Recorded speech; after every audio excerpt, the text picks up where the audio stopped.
I have been a senior fire captain in this city for 29 years, and I have in that time walked through more burned buildings than I can count. I have in those walks seen the small odd survivors a fire leaves behind, a wedding photograph on a wall that has come through with its frame, a child's wooden horse beside the foot of a bed, a folded handwritten letter inside a tin. I have on one occasion only seen a grand piano survive a fire that took the rest of a building. The building was the small Lambert Music School at the corner of Mill Street, and the piano was a black Steinway concert grand that the founder, Mr. James Lambert, had bought third-hand and rebuilt with his own savings in 1986. The fire was last March. The young firefighter who stayed overnight to watch the wreckage, and who, at perhaps 3 in the morning, sat down at the surviving Steinway in the cold blackened hall and played the slow movement of the Schubert B flat sonata for the school's founder, who heard him from his flat across the street, is the firefighter I want to tell you about. I am Captain Tom Walsh. I am 61. The firefighter was Mr. Niall Hennessy. He was 27. He had been on the brigade for 4 years. The school's founder, Mr. James Lambert, was 70. He had built the school over 40 years. He had been all his working life a piano teacher in this city. The Lambert Music School was a 3-story Victorian end of terrace on Mill Street. It had 8 teaching rooms upstairs and a small recital hall on the ground floor. The recital hall held perhaps 80 seats. The Steinway sat at the center of the recital hall on a small platform. Mr. Lambert lived in a one-room flat in the building directly across the street from the school. He had moved into the flat after his wife had died 10 years before, partly to be close to the school, and partly because he could not, after her death, stay in their old house. He kept a small upright in his flat. The Steinway he kept across the street in the recital hall, where he played it every morning at 7 alone before the first student arrived. The fire began at 2:30 in the morning of the 17th of March. The cause has since been ruled as an electrical fault in the second-floor wiring which had been due for an upgrade for some years. The school was empty. There were no casualties. We had 9 engines on the call. The fire was knocked back by 3 in the morning. By 4 it was out. The roof of the building had come in over the upper floors. The 2 upper stories had been gutted. The ground floor, the recital hall, had been damaged by water and smoke, but had not, by a small structural mercy, been touched directly by flame. The Steinway sat at the center of the hall, black with soot, slightly damp but intact. Mr. Lambert had come down from his flat in his pajamas and a long coat at perhaps 2:45.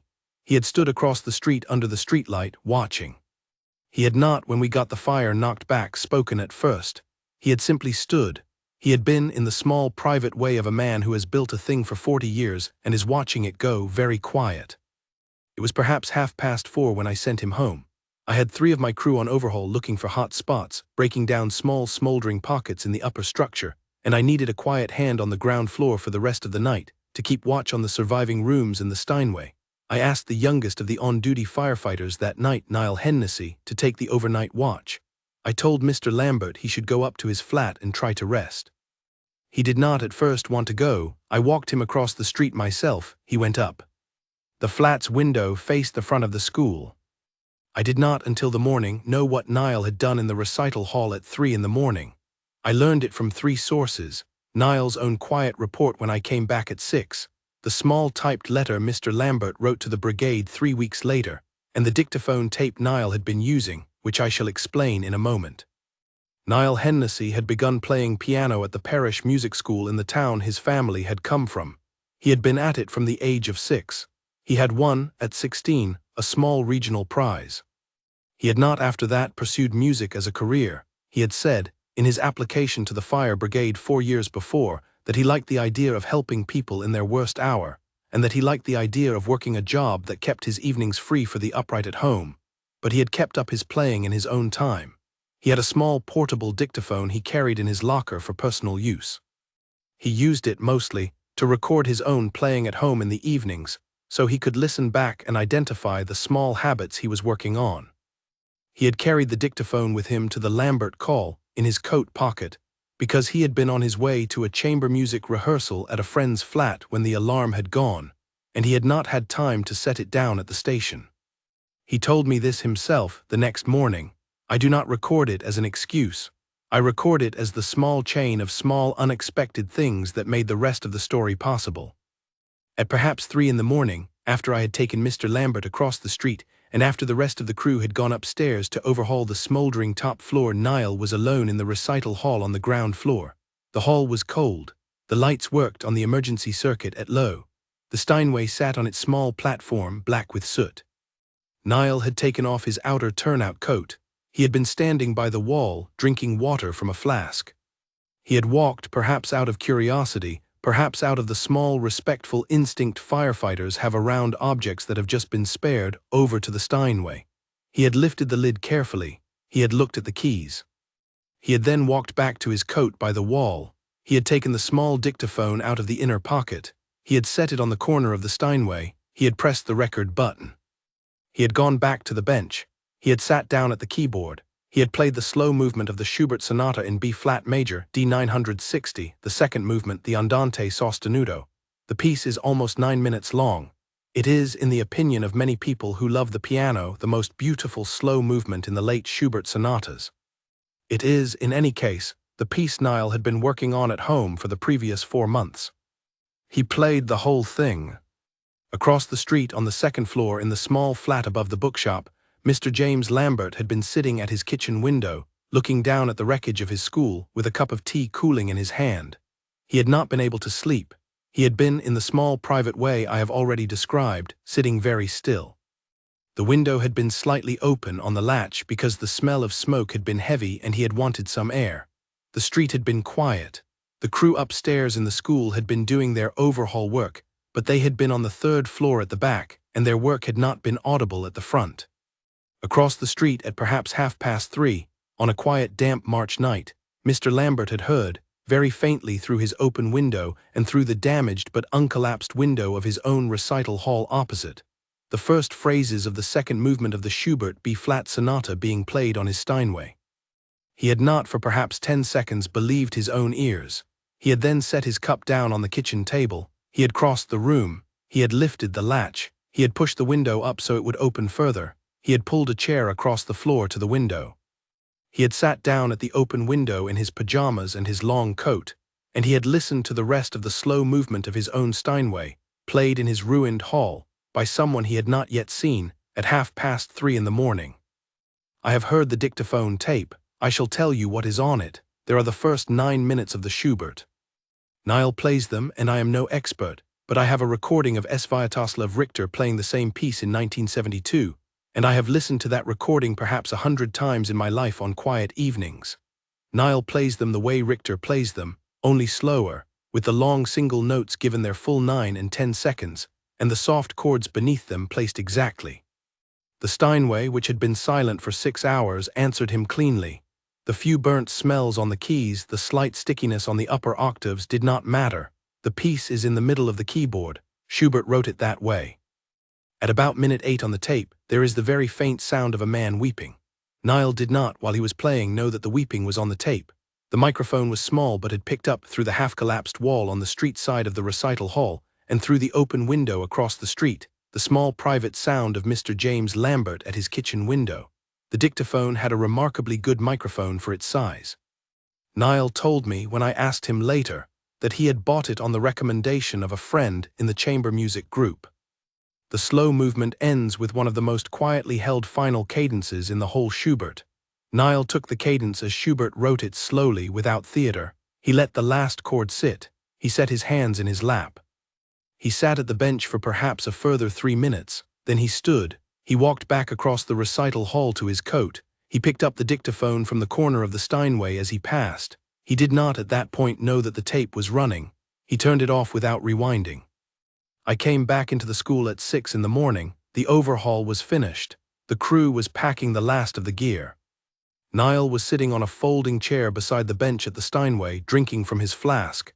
He had not played anything since the Schubert. He had been keeping watch. I asked him if it had been a quiet night. He said it had been quiet. He did not at the time mention the Schubert. I sent the crew home. I crossed the street to fetch Mr. Lambert and let him know we were ready to walk him through the surviving rooms. I went up the stairs to his flat. I knocked. He opened the door. He was still in his pajamas and his long coat. His eyes were wet. He said, "Captain Walsh, please, may I ask who is the man who played the Schubert?" I did not for a moment understand the question. He saw my face. He said, "The Schubert, the B-flat, at 3:30. In the recital hall." I went down to the street, I crossed back to the school. I went into the recital hall, I asked Niall what he had played in the night. He looked at me for a moment, then he said, "Captain, I played for 10 minutes, the Schubert B flat slow movement. I am sorry, the piano had survived, I should have asked first. I did not think anyone would hear, I shall pay any cost." I said, "Niall, Mr. Lambert heard. He heard through his window across the street. He has just asked me who the man at his Steinway was. He is upstairs in his flat in his pajamas. He has been crying for 2 hours. He has, I think, been crying because the Steinway is not dead. I think he had thought that the building had taken the piano with it. The piano was the school. The school is gone. He had thought the piano was gone too. He has heard with his own ears in his own street, played by someone he did not know, his own Steinway tell him it was still alive." Niall set his flask down. I said, "Come with me." We went across the street. We went up the stairs. I knocked on the flat door. Mr. Lambert opened. He looked at Niall in his blackened turnout trousers and his shirt and the small smear of soot on his cheek. He said very simply, "Young man." Niall said, "Sir, I am sorry I did not ask." Mr. Lambert held up his hand. He said, "You did not need to ask. You needed only to play. Thank you, please come in, I shall make us tea." I went back across the street to finish my paperwork. I left them at the flat. The young firefighter spent the next 2 hours, at 6:30 on a March morning, sitting in the kitchen of the school's founder, drinking tea. Mr. Lambert had brought the small dictaphone with him. Niall had let him keep it for the night when I told them I had to leave, and the two of them, an old piano teacher and a young firefighter, listened together to the dictaphone playback of the Schubert that had been played for them in the burned hall an hour earlier. I will skip ahead. The Lambert Music School, with the help of a small public appeal that the local newspaper ran the following week. The newspaper, having got hold of the dictaphone story from a kind member of my crew who had not been able to keep it to himself, was, by the autumn, rebuilt. The new building is on the same plot. The Steinway has been restored. It sits in the new recital hall. There is in the lobby a small framed plaque under a brass nameplate.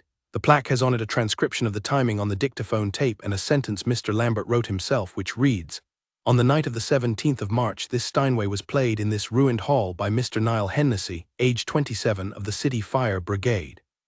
It was the first sound the piano made after its survival. The school is in his debt, and in the debt of the brigade he serves." Niall did not, in the end, leave the brigade for the conservatory. He had been asked after the story spread by 3 conservatories in the city. He had thought about it. He had decided he liked the work he was already doing. He has, however, taken up a small Saturday morning teaching post at the new Lambert Music School on Mr. Lambert's invitation. He teaches the brigade's children and the children of the area around Mill Street in the small ground-floor practice room beside the new recital hall at no charge.